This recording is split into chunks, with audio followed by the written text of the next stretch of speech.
ವಿಶ್ವವಿಖ್ಯಾತ ಮೈಸೂರು ದಸರಾ ಪ್ರಯುಕ್ತ ಚಾಮುಂಡಿ ವಿಹಾರದ ಕ್ರೀಡಾಂಗಣದಲ್ಲಿ ನಿನ್ನೆಯಿಂದ ಆರಂಭವಾದ ದಸರಾ ಸಿಎಂ ಕಪ್ ಕ್ರೀಡಾಕೂಟಕ್ಕೆ ಮುಖ್ಯಮಂತ್ರಿ ಸಿದ್ದರಾಮಯ್ಯ ಚಾಲನೆ ನೀಡಿದರು. ಇದೇ ವೇಳೆ ಮೇಜರ್ ಧ್ಯಾನ್ಚಂದ್ ಖೇಲ್ ರತ್ನ ಪ್ರಶಸ್ತಿ ಪುರಸ್ಕೃತ ಅಂತಾರಾಷ್ಟ್ರೀಯ ಮಹಿಳಾ ಕುಸ್ತಿಪಟು ವಿನೇಶ್ ಫೋಗಟ್ ಅವರನ್ನು ಸನ್ಮಾನಿಸಿದರು.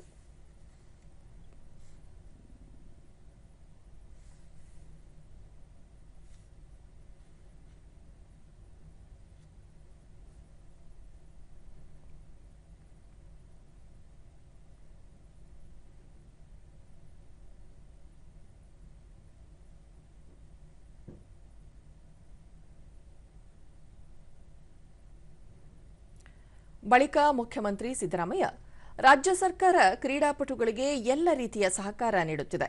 ಯುವ ಜನತೆಯಲ್ಲಿ ಕ್ರೀಡಾ ಮನೋಭಾವ ಹೆಚ್ಚಿಸುವ ಸಲುವಾಗಿ ಸರ್ಕಾರಿ ಉದ್ಯೋಗಗಳಲ್ಲಿ 2%, ಪೊಲೀಸ್ ನೇಮಕಾತಿಯಲ್ಲಿ 3% ಮೀಸಲಾತಿ ನೀಡಲಾಗಿದೆ ಎಂದರು.